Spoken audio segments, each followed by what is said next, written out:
إن الحمد لله نحمده ونستعينه ونستغفره ونعوذ بالله من شرور أنفسنا ومن سيئات أعمالنا من يهده الله فلا مضل له ومن يضلل فلا هادي له وأشهد أن لا إله إلا الله وحده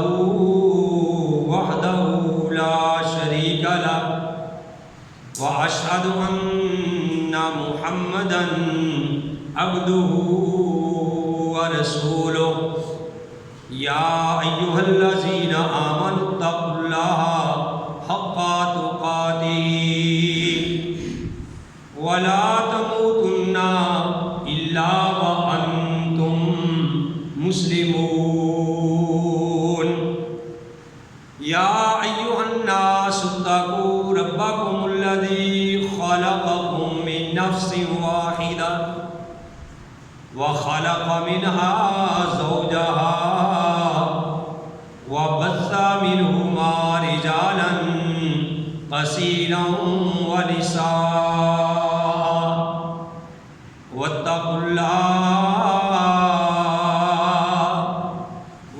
الله الذي تساءلون به والأرحام إن الله كان عليكم رقيبا يا أيها الذين آمنوا اتقوا الله وقولوا قولا سديدا يصلح لكم أعمالكم ويغفر لكم ذنوبكم ومن يطع الله ورسوله فقد فاز فوزا عظيما أما بعد فإن خير الحديث كتاب الله وخير الهدي هدي محمد صلى الله عليه وآله وسلم وشر الأمور محدثاتها وكل محدثة بدعة وكل بدعة ضلالة وكل ضلالة في النار. أعوذ بالله السميع العليم من الشيطان الرجيم. بسم الله الرحمن الرحيم. الحمد لله رب العالمین. تمام تعریفیں اس اللہ کے لیے ہیں، تمام تعریفیں اللہ کے لیے ہیں جو ساری کائنات کو پالنے والا ہے، جو ساری کائنات کا رب ہے. وقال النبی صلی اللہ علیہ وآلہ وسلم لا صلاۃ لمن لم یقرأ بفاتحۃ الکتاب. فرمایا نبی کریم صلی اللہ علیہ وآلہ وسلم نے کہ اس آدمی کی کوئی نماز نہیں ہوتی جو بندہ اپنی نماز میں سورہ فاتحہ نہیں پڑھتا. ہر قسم کی حمد و ثنا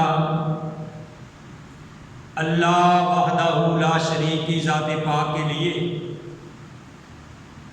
وہ اللہ جو ساری کائنات کا خالق بھی ہے، مالک بھی ہے اور رازق بھی ہے. لا وزیر لہ ولا مشیر لہ، نہ اس کا کوئی وزیر ہے اور نہ اس کا کوئی مشیر ہے. وہ اللہ ہمیشہ سے ہے اور ہمیشہ رہے گا. حمد و ثنا کے بعد لاکھوں اور کروڑوں درود و سلام امام الانبیاء، امام القبلتین، امام الثقلین، امام الحرمین، امام اعظم، مرشد اعظم اور رہبر اعظم، آمنہ کے لال، عبداللہ کے در یتیم، ساری کائنات کے سردار محمد رسول اللہ صلی اللہ علیہ وآلہ وسلم کی ذات گرامی میں محترم حضرات، اللہ کی توفیق سے آج سورہ فاتحہ کی تفسیر بیان کی جائے گی، جتنی بھی اللہ کو منظور ہوئی۔ آپ کو پتا کہ اعوذ باللہ سے ہم نے یہ سلسلہ شروع کیا ہے۔ پچھلے جمعے بسم اللہ الرحمن الرحیم پہ بات ہوئی تھی، اور آج اللہ کے فضل و کرم سے سورہ فاتحہ، اس کا ہم اللہ کے فضل و کرم سے ترجمہ اور اس کی تفسیر بیان کریں گے۔ پہلے یہ بات غور سے میرے بھائیوں سن لیں کہ قرآن کو سمجھنا بہت ضروری ہے۔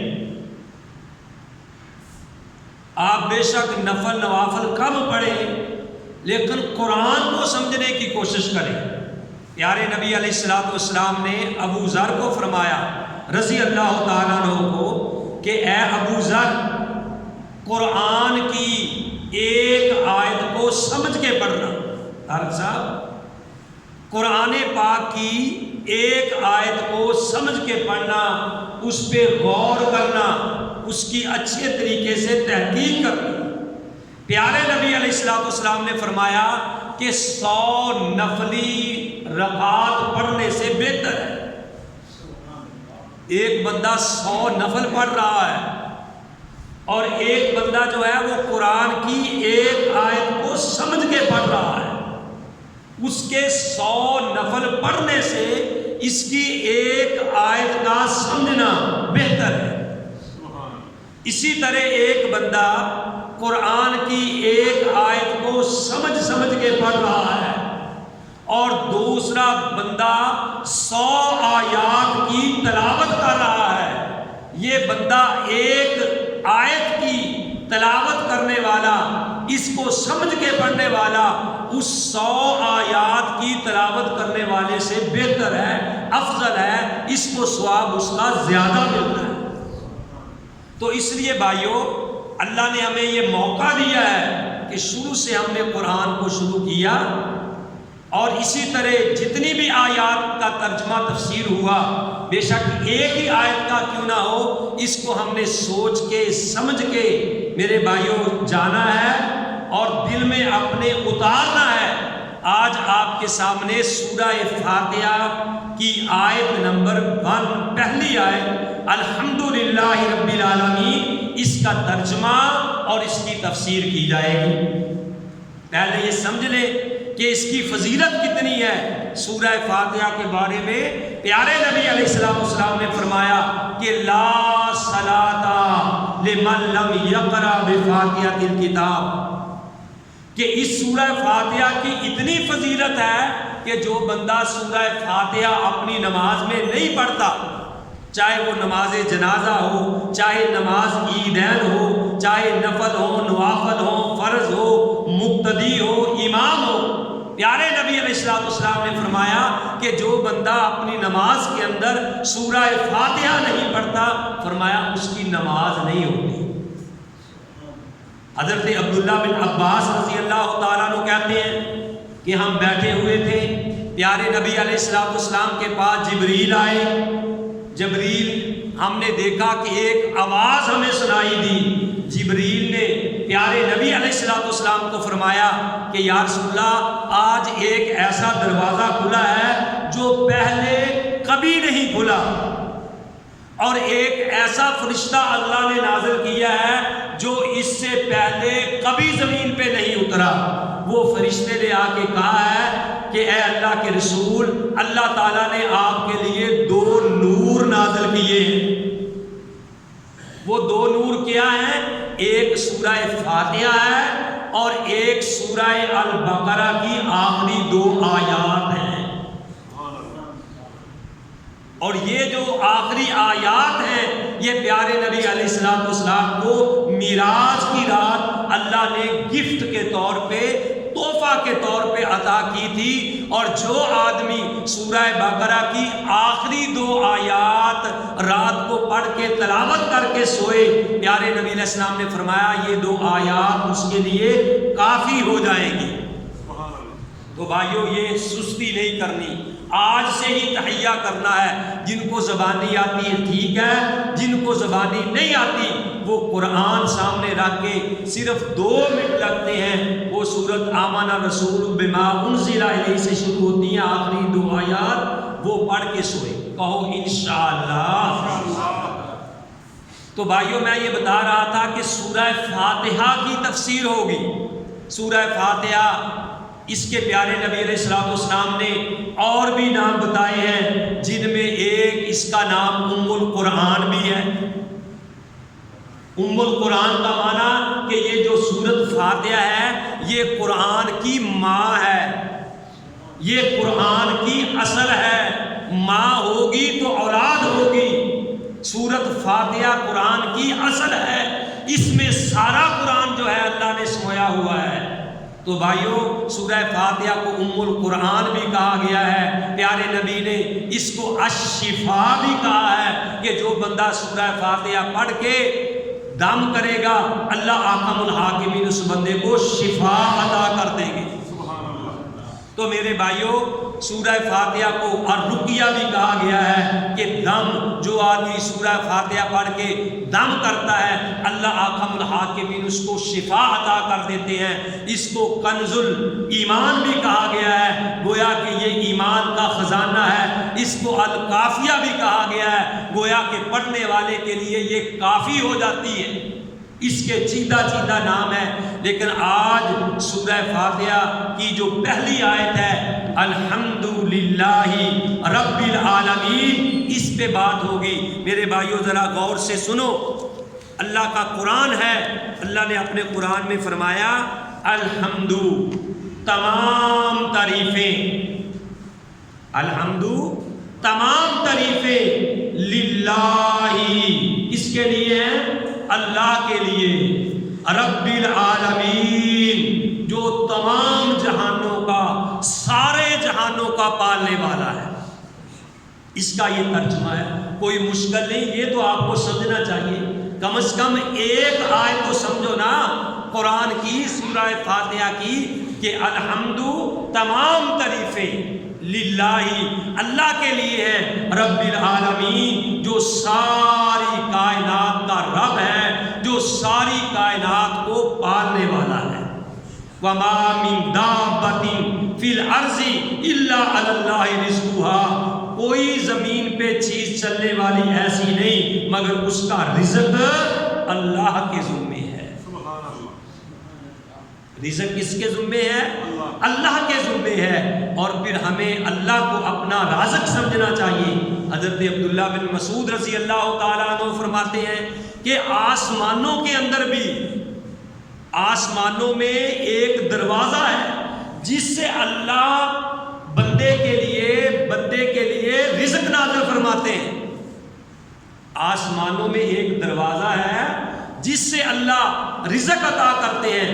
اسی لیے کسی دعا کرنے والے نے یہ دعا کی کہ اے اللہ جو میرا رزق آسمانوں میں ہے وہ نیچے اتار دے۔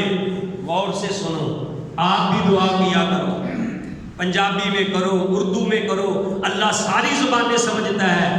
غور کرو ذرا، وہ دعا کیسی پیاری کر رہا ہے بندہ کہ اے اللہ جو میرا رزق آسمانوں میں ہے وہ نیچے اتار دے، اور اللہ جو میرا رزق زمین میں ہے اس کو باہر نکال دے۔ غور سے سننی ہے بات، اے اللہ جو میرا رزق آسمانوں میں ہے وہ نیچے اتار دے، اللہ جو زمین میں ہے وہ باہر نکال دے، اللہ جو میرا رزق دور ہے اللہ اس کو قریب کر دے، اللہ جو قریب ہے اس میں برکتیں عطا کر۔ سبحان اللہ، سبحان اللہ، کیسی پیاری دعا ہے۔ تو یہ دعا آپ نے بھی کرنی ہے، یہ کوئی عربی میں آپ کو نہیں بتائی تاکہ آپ کے لیے مشکل نہ ہو. اللہ سے یہ دعا کرو، پنجابی کرو. پنجابی میں کہنا اللہ جڑا میرا رزق اسمانہ دے اللہ وہ تھلے اتار دے. اللہ جڑا میرا رزق زمین دے اندر ہے اللہ انہوں باہر کر دے. اللہ جڑا میرا رزق دور ہے اللہ انہوں میرے لاگے لیا، میرے قریب لیا. اللہ جڑا میرے لاگے آ میرے قریب آ اللہ وہ دے اندر برکتاں عطا فرما. سبحان اللہ.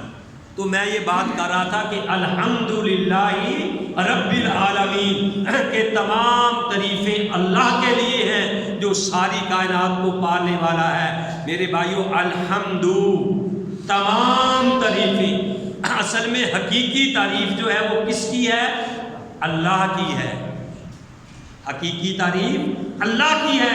اب دیکھو اگر کوئی آپ سے پوچھے کہ آپ کا کیا حال ہے آپ کہو الحمدللہ. نبی علیہ السلام نے فرمایا کہ الحمدللہ کہنے سے زمین اور آسمان کا جو پلڑا ہے، میزان ہے، ترازو جو ہے الحمدللہ کہنے سے وہ بھر جاتا ہے، نیکیوں سے بھر جاتا ہے. اگر بندہ کھانا کھائے دیکھو کتنی برکتیں الحمدللہ میں. پیارے نبی علیہ السلام سے ثابت ہے کہ جو بندہ اپنا کپڑے تبدیل کرے، نیا سوٹ پہنا اس نے پرانا اتار دیا، وہ پہنتے وقت کہے الحمدللہ الذی کسانی ھذا.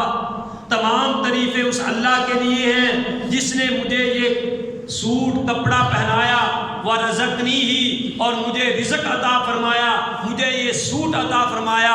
من غیر حول منی ولا قوہ، میرے اندر یہ قوت نہیں تھی، میرے اندر یہ طاقت نہیں تھی، اللہ نے یہ مجھے عطا کیا. جس نے سوٹ پہن کے یہ بات کی پیارے نبی علیہ السلام نے فرمایا اللہ اس کے سارے گناہوں کو معاف کر دے. سبحان اللہ. اتنی بات الحمدللہ کہنے سے. پیارے نبی علیہ السلام نے فرمایا الحمدللہ کے بارے میں میرے بھائیوں کھانا کھانے کے بعد اگر پوری دعا نہیں آتی تو کم از کم یہ تو کہہ دیا کرو کہ الحمدللہ. یعنی تمام تعریفیں اللہ کے لیے ہیں کیونکہ جو آپ کھاتے ہیں پیتے ہیں قیامت والے دن اس کا حساب و کتاب لیا جائے گا. لیکن جو بندہ کھانے کے بعد کہے الحمدللہ الذی اطعمنا وسقانا وجعلنا من المسلمین، کہ تمام تعریفیں اس اللہ کے لیے ہیں جس نے مجھے کھانا کھلایا، مجھے پانی پلایا، مجھے مسلمان بنایا. جو بندہ کھانا کھانے کے بعد یا کچھ پینے کے بعد یہ پڑھ دے تو اللہ حاکم الحاکمین کیا کرتے ہیں؟ اس سے پھر جو اس نے کھایا پیا ہے قیامت والے دن اس کا حساب ہی نہیں لیں گے. یہ سورۃ فاتحہ کی پہلی آیت کا ترجمہ اور تفسیر ہو رہی ہے. میں نے آپ کو پہلے کہا کہ غور سے ایک آیت کو سمجھنا 100 نفل پڑھنے سے بہتر ہے. تو صرف الحمدللہ یہ بات کہنی ہے. جب بندہ سو کے اٹھتا تو کہتا الحمدللہ الذی احیانی بعد ما اماتنی والیہ النشور. اس وقت بھی اللہ کی تعریف کرنی ہے. چھینک آئے تو کہنا الحمدللہ. تمام تعریفیں کس کے لیے ہیں بھائی؟ اللہ احکم الحاکمین کے لیے ہیں. تو اس لیے ہمیں یہ بات چاہیے کہ اللہ احکم الحاکمین جو ہے اس کی تعریف کی جائے. حقیقتاً تعریف اللہ کی ہے. اب دیکھیے حجاج بن یوسف، بات کو غور سے سننا. بڑا ظالم تھا، بڑے اس نے قتل کروائے لیکن تھا مسلمان. اس کا ایک وزیر تھا قتیبہ بن مسلم. بات کو غور سے سننا ہے. قتیبہ بن مسلم اس کا ایک وزیر تھا. سو کے نہیں سننا آج میرا جمعہ کا خطبہ، جو جاگ کے سننا سب نے. ایک آیت کا صرف ترجمہ کرنا ہے. تو اس کا وزیر قتیبہ بن مسلم تھا. تو حجاج بن یوسف کے پاس 100 آدمی یعنی باغیوں کو لایا گیا. کچھ باغی تھے جنہوں نے بغاوت کی تھی، ان کو لایا گیا اور حجاج بن یوسف نے قتیبہ بن مسلم کو کہا کہ بھئی اب ان سارے بندوں کو قتل کر دو. اور باغی کی سزا بھی قتل ہی ہے، قتل کر دو. چنانچہ قتیبہ بن مسلم نے ان کو قتل کرنا شروع کر دیا. شام ہو گئی، ایک بندہ بچا. وہ بندہ اس کو کہنے لگا کہ اے قتیبہ، میرے پاس لوگوں کی امانتیں ہیں، میں وہ دے کر کل تیرے پاس آ جاؤں گا، مجھے کل قتل کر دینا، میں اللہ کو گواہ بنا کے یہ بات کہتا ہوں، مجھے ڈر لگتا ہے کیونکہ میرے پاس لوگوں کی امانتیں ہیں، میں نے وہ واپس کرنی ہے، کل میں آ جاؤں گا۔ تو قتیبہ نے کہا چلو ٹھیک ہے، جاؤ، چلے جاؤ۔ قتیبہ نے اس کو بھیج دیا۔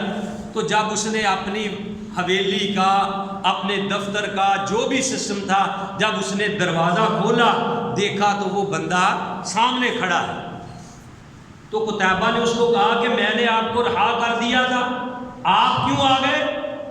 تو اس نے کہا بھئی بات یہ ہے، جعلت اللہ کفیلا لا ارجعو، کیف لا ارجعو، اور میں نے اللہ کو اپنا وکیل بنایا تھا، میں کیسے نہ واپس آتا؟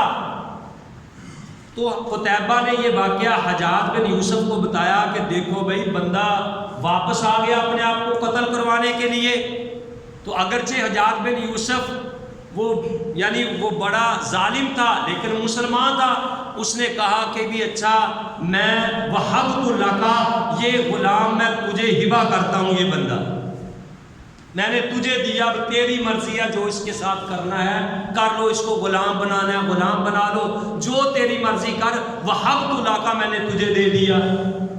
تو اس نے قتیبہ نے جب اس کی یہ نیکی دیکھی تو قتیبہ نے اسے کہا کہ جاؤ، میں نے تجھے آزاد کر دیا، جا، میں نے تجھے آزاد کر دیا۔ جب اس کو یہ کہا نا کہ جاؤ میں نے تجھے آزاد کر دیا، تو اس بندے نے آسمان کی طرف منہ اٹھا کے کہا اللہم لک الحمد، اے اللہ تیرے لیے ہی سب تعریف، یہ کہہ کے وہ چلا گیا۔ اب قتیبہ قتیبہ بن مسلم تھا حجاز کا وزیر، وہ بڑا حیران پریشان، یار میں نے اتنا بڑا اس پہ احسان کیا، اس کو میں نے رہا کیا، اس نے میرا شکریہ بھی ادا نہیں کیا، وہ کہہ کے چلا گیا۔ تو اگلے دن وہ بندہ واپس آیا، بھائیو بات غور سے سنو، اگلے دن وہ بندہ جب واپس آیا نا تو اس نے آ کے اس کو قتیبہ بن مسلم کو یہ بات کہی کہ جزاک اللہ عنی خیرا، کہ بھئی اللہ تعالیٰ میری طرف سے تجھے جزا دے جو تم نے مجھ پہ احسان کیا ہے۔ تو وہ قتیبہ اس کو کہنے لگا کہ یار میں خود حیران تھا، یہ بات آپ نے کل مجھے کیوں نہیں کہی، کل تو نے مجھے یہ بات کیوں نہیں کہی؟ تو اس نے کتنی پیاری بات کہی، آب زر سے لکھنے کے قابل ہے۔ اس نے کہا کہ کرہت ان اشرک بحمد اللہ، اور میں نے کیونکہ کل میں نے اللہ کی تعریف کی تھی، میں نے یہ مناسب نہ سمجھا کہ اللہ کی تعریف کے ساتھ تجھے بھی میں شریک کروں، کیونکہ کل میں نے خالص اللہ کی تعریف کی تھی، میرے ضمیر نے یہ گوارا نہیں کیا کہ میں نے اللہ کی تعریف کے ساتھ تیری بھی ساتھ تعریف کرتا، اس لیے میں آج تیرا شکریہ ادا کرنے کے لیے آیا۔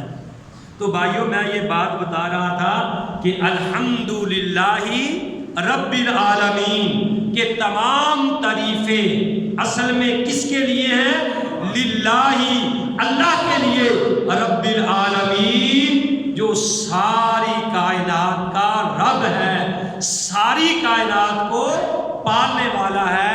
تو بھائیو سورہ فاتحہ کی الحمدللہ ہم نے ترجمہ اور تفسیر جو ہے اس کی شروع کی ہے۔ آپ بھائیوں سے گزارش ہے کہ وقت پہ تشریف لایا کریں، ٹھیک ہے نا، کیونکہ پتہ چلے کہ بات کہاں سے شروع ہوئی کہاں جا کے ختم ہوئی۔ تو آج ایک آیت کا ترجمہ اور تفسیر آپ بھائیوں کے سامنے بیان کی ہے کہ حقیقی تعریف کس کے لیے ہے؟ اللہ احکم الحاکمین کے لیے ہے، وہ اللہ جو ساری کائنات کو پالنے والا ہے، ساری کائنات کا رب ہے، ساری کائنات کا رازق ہے، اسی ایک اللہ کے لیے تعریف ہے، اور ہر حال میں اللہ کا شکر ادا کرنا چاہیے۔ جو کوئی پوچھے کیا حال ہے اس کو کہو بھئی الحمدللہ۔ اللہ احکم الحاکمین سے دعا ہے کہ جو میں نے سنایا آپ بھائیوں نے سنا، اللہ مجھے بھی اور آپ سب کو صحیح معنوں میں اس پہ عمل کرنے کی توفیق نصیب فرمائے۔ وما علیہ الا البلاغ۔